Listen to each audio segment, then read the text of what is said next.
Hi everybody, welcome to another Skills and Drills instructional series segment. Today we're going to visit part 2 of the 4 parts relative to us discussing the potential fundamental power leaks we have in our swings that are costing us distance off the tee. Okay, as it pertains to the takeaway specifically, today I want to tell you that the club face takeaway position is critical. Okay, what we see a lot of players do is get the club over rotated, over controlled with their hands, moving back away from the ball. So what happens is the club twists open too soon, club face is way too open. Swing plane wise, the shaft tends to swing back to the inside too much. Both are recipes for disaster in terms of getting the club square to the ball at impact. Okay, so the proper look to that would be where we use the big muscles to move the club away from the ball and eliminate the use of the small muscles, which is the hands and the wrist joints. Okay, so if I look at my training aid here, give you a swing plane look from behind, we'll see now as I move the club away from the ball with my big muscles, the club face appears as though it's looking at the ball longer. Okay, there's no twisting and the club face opening. Okay, so to keep it on a good swing plane back and through, club face is perpendicular to the path, longer on the takeaway. So I'm using the big muscles here. Okay, and a good way to look at that, or a good image for you, is think in terms of that club pointing in between your arms for a long time in the takeaway. Okay, as the club is moving back, the club is still pointing between my arms, as opposed to that where we're throwing it back too far inside. Okay, so smooth takeaway, big muscles.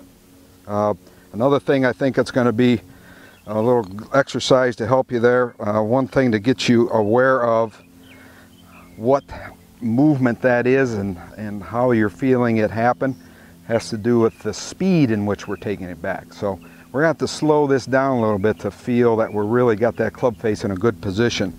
So a great drill for you to do is to simply put another ball behind the ball you're addressing. Okay, and then just let the club move back and just move that ball not very far away in the takeaway.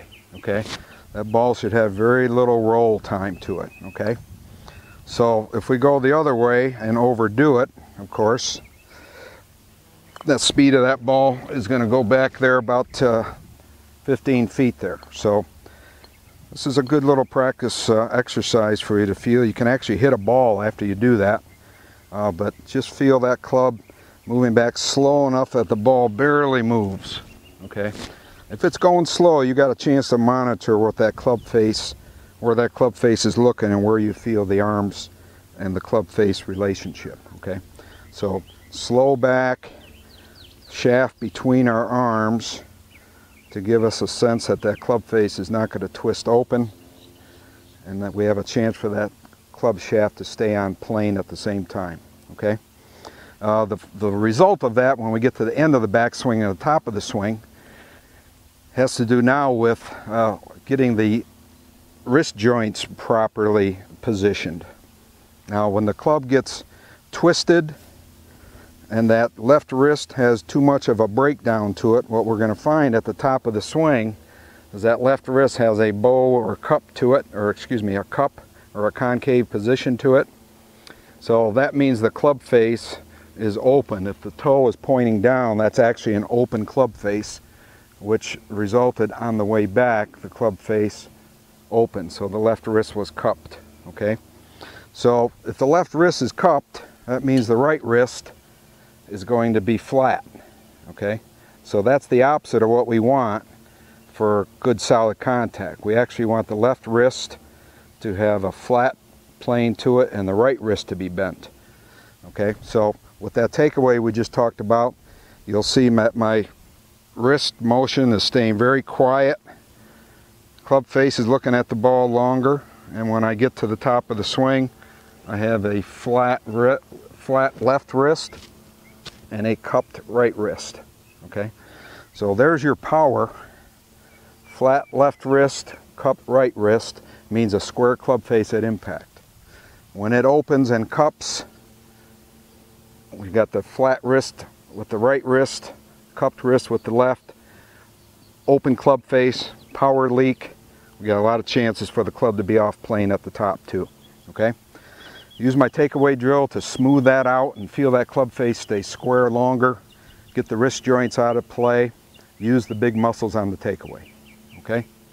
Next week's segment is going to deal with the body motion of the backswing, and we're going to move into the forward swing elements too to try to plug those power leaks.